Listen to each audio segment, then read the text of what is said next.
International Podcast Day 2017. I'm Daniel J. Lewis, and International Podcast Day is this day we celebrate the power of podcasts. We have a little bit of extra time here, so I want to include a little bit of a bonus. Some stuff has been mentioned, some of this, what I'm about to share with you, has been mentioned a little bit throughout this presentation, but I want to give you a little bit of the history of podcasting. And this is the history as I understand it from people who have been there. So I wasn't there from the beginning. I can't speak to this from the very beginning.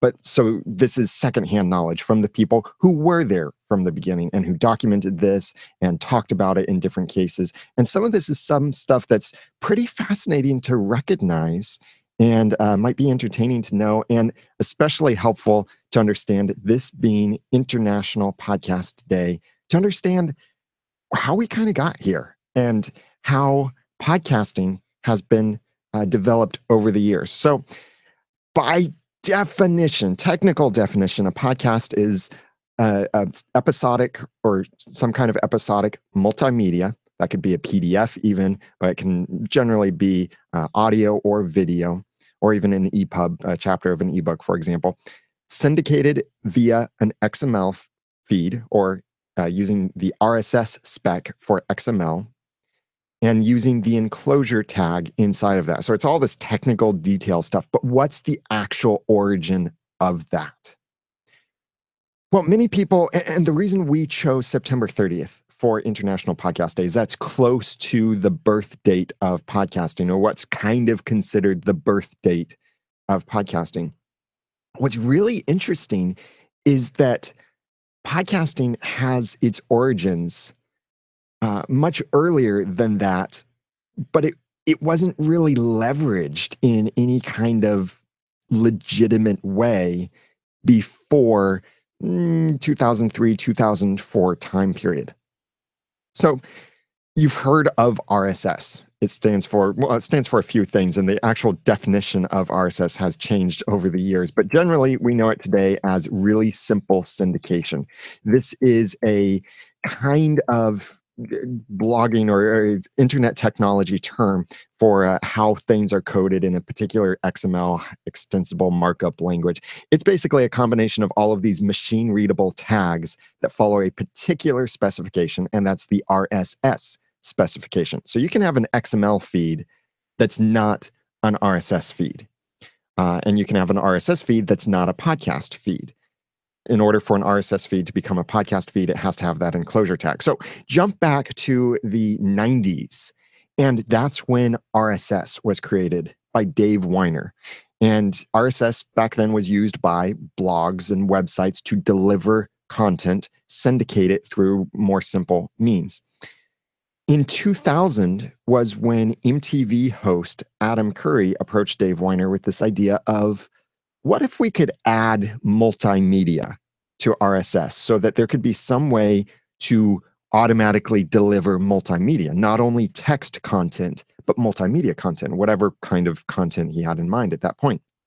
So in 2000, the RSS 2.0 spec was finalized, or sometime around then, and that included support for the enclosure tag. The enclosure tag is what makes an RSS feed a podcast RSS feed.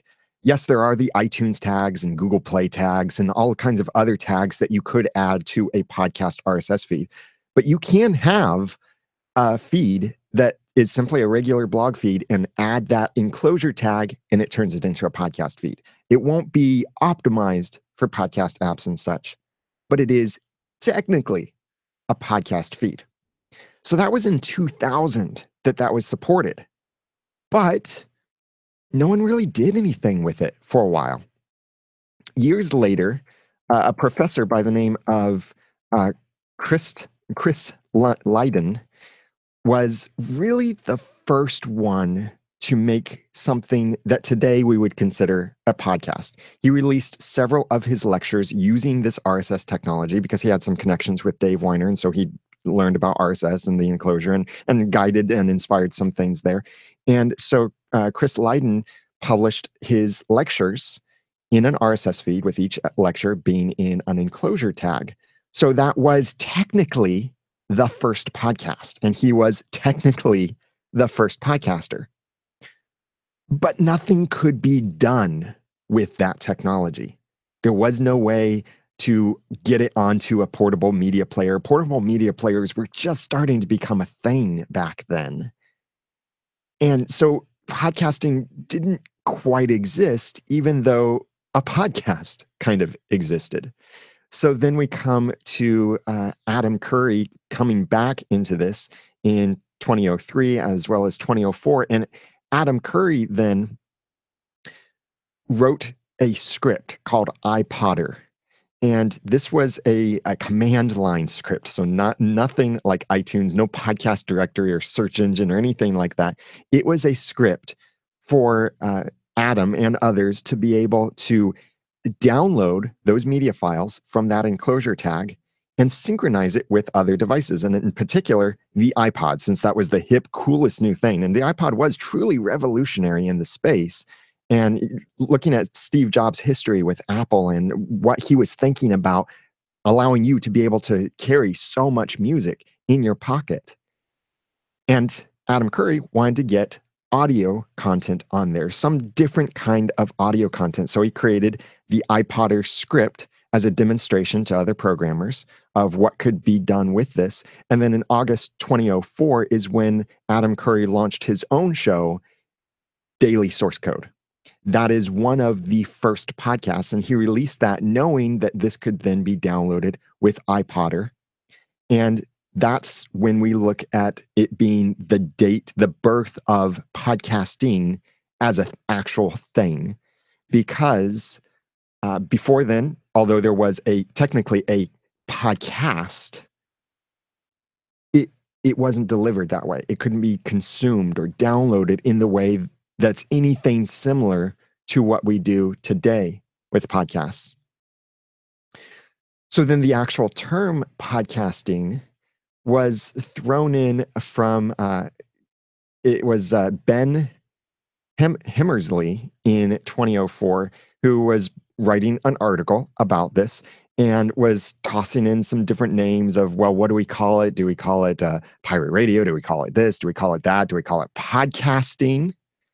And thus that term stuck. And over the years, some people have tried to change the term, maybe saying that netcast or webcast or online radio or online talk show or different things like that. People have tried to change the name of what this is, but the word podcast is here to stay. And when you look at major companies like Apple, Google, Microsoft, Spotify, these major tech companies all calling them podcasts, there's no way you can counter that and try to call them something else. And although we are seeing the definition of a podcast gradually change to something more like it's subscribable and downloadable, or at least subscribable audio content in some way. It can cover video content, but it's still generally around this idea of subscribing to things. So while companies like Audible provide audio shows inside of their system, they don't really call them podcasts, which is good. Some people would call them podcasts, but at some point that definition may officially include anything that's subscribable and downloadable via some kind of subscription. So then the big boost to podcasts, and when I discovered podcasts for the first time, was in June 2005, when Apple announced support for podcasts inside of iTunes 4.9. That was a big deal. Because up until then, consuming podcasts took all kinds of effort. There were the command line scripts. There were some basic user interfaces like iPodder X and some other terms. A lot of programs that violated Apple's own trademark, iPod. And so some of those programs had to be renamed or even taken down. But when Apple announced support for podcasts, they actually said, we're bringing podcasting to iTunes, which today, some of us would say, well, it wasn't actually podcasting, it was podcasts, because we would say podcasting is the act of creating a podcast, whereas podcasts are the things that we consume. So when you're listening to podcasts, you're not actually podcasting. You get what it is? Because podcasting is a portmanteau of iPod and broadcasting. So think, well, are you broadcasting if you're listening to a broadcast? No, you're listening to broadcasts, but you're broadcasting when you're creating the broadcast. So when Apple announced support for podcasts inside of iTunes 4.9. That was huge for people because this was a major company recognizing both independent and major company creation of amazing content, storytelling. Yes, at one point, Steve Jobs did refer to podcasts as amateur hour. That was a little bit later. But still, Apple has been instrumental in helping podcasts to grow because Apple, and many people wonder, why does Apple even support podcasts? Because they don't make money from it. Well, not directly. Apple is all about enabling creative expression and artistic expression. And that's what podcasts are. So think, why does Apple offer iPhoto for free on their computers and devices? Why do they offer GarageBand? Why do they offer iMovie? Why do they offer all of these tools that allow you to create or consume content for free? It's because they are believers in that independent expression of creative art. And podcasts certainly fit with that. So you look then at many of the major inflection points in the history of podcasting where you see the bigger jumps are often inspired by Apple. Like when the iPhone came out, that was a big point because that's when consumption started to shift from being computer-based, or at least computer downloaded and then synchronized with some kind of offline player, to then being consumed directly on a mobile device, downloaded directly to the mobile device.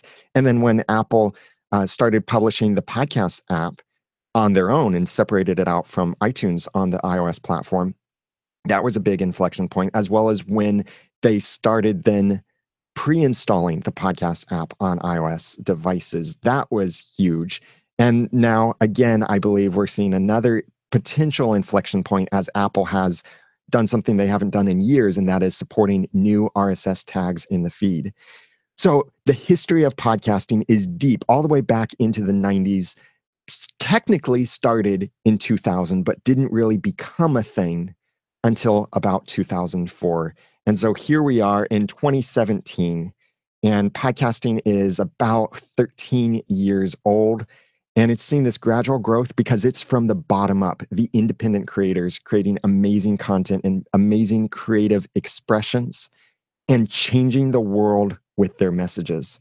And that's why we celebrate International Podcast Day. And that's why we chose September 30th, because it's near that birth date of podcasting for those first podcasts that came out, as well as those first podcasters and the applications they created to support it.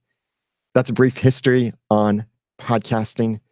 We'll be back with more sessions for International Podcast Day. So keep posting with that official hashtag, International Podcast Day.